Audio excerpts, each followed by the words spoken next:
excusez-moi. Hein. Quand je vous dis qu'il n'y a pas les routes pour aller dans l'Oncam, vous dites que oh, je parle, j'ai parlé, j'ai fait ceci. Et il n'y a pas les routes pour aller là-bas. Vous-même regardez la vidéo aussi. Regardez cette vidéo aussi. Ma Juju allait aux obsèques de sa mère. Regardez comment les gens galèrent. La route que vous voyez là, à gauche là, c'est Bafang. À droite, c'est l'Oncam, Konjok. C'est la route qui nous sépare. Vous-même regardez.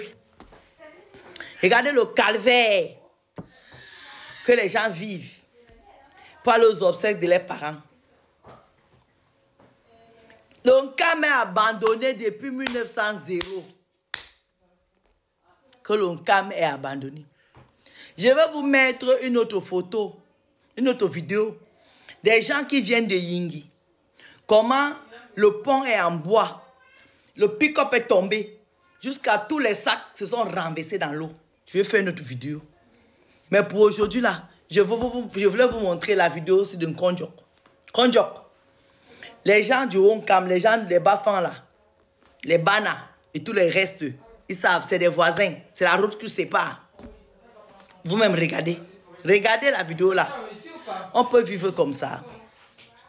On peut vivre comme ça dans un pays que ton père ou ta mère meurt pour aller enterrer. Tu pousses le pick-up. Ça même c'est le pick-up des militaires. Tu pousses le pick-up. On peut vivre comme ça dans un pays. Ça veut dire que même nos morts, on ne peut plus les respecter. Après, on va venir nous dire ici que oh, on vous enterre en France, on vous enterre aux États-Unis, on vous enterre pas chez vous. Pour aller nous enterrer même chez nous, c'est problème. Regardez ici. Regardez. On peut souffrir comme ça avec un corps pour aller à l'enterrement. Quand vous me voyez la vidéo là, est-ce que c'est normal qu'on souffre avec un corps?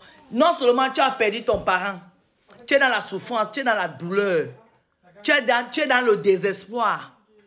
Mais pour aller rendre un dernier hommage à ton parent, tu souffres sans corps. Tu pousses la voiture comme en 1900.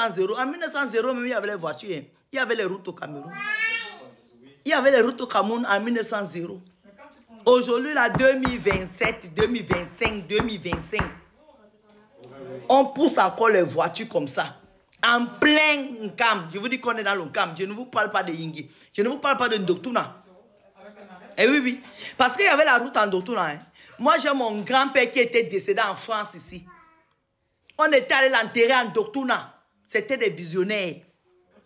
Est-ce que vous comprenez? Le mec, il était décédé en France. Mon oncle, que je vous dis souvent, c'est que mon oncle là, c'est mon devant et mon derrière.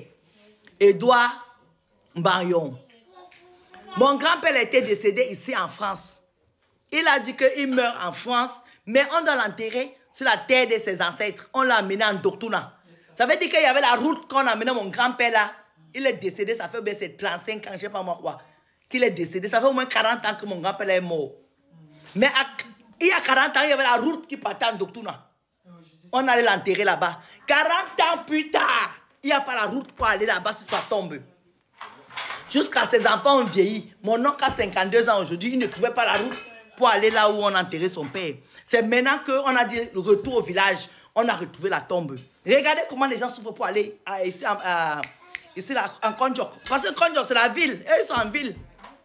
Nous, on est encore à l'intérieur là-bas. Comment on appelle ça? Le village de Longueur, c'est quoi même? Bandem. À Bandem, je ne sais même pas si on parle là-bas, si on parle à Bandem. Je ne sais même pas si on parle chez les Bandem. Alors que je vous dis qu'on est à 1h30, on est à 120 km de Douala. Ça veut dire qu'en temps normal, pour quelqu'un qui roule bien, qui se respecte 1 heure, il est positionné. Mais regardez comment on est en train de souffrir ici pour aller au deuil. Quand je vais parler, vous allez dire que je parle. Je ne parle pas. Nous tous là, on a les mêmes problèmes. Donc à nous aller ensemble. C'est ensemble, on a les mêmes problèmes partout. Mais chez nous dans l'Oncam, c'est pire. Parce que la forêt qui est encore vierge chez nous, la forêt là, tout le bois du Cameroun, en dehors de l'Est, le bois là vient du Nkam. Donc c'est pourquoi je dis, si on prend un peu de bois, qu'on nous ramène un peu d'argent.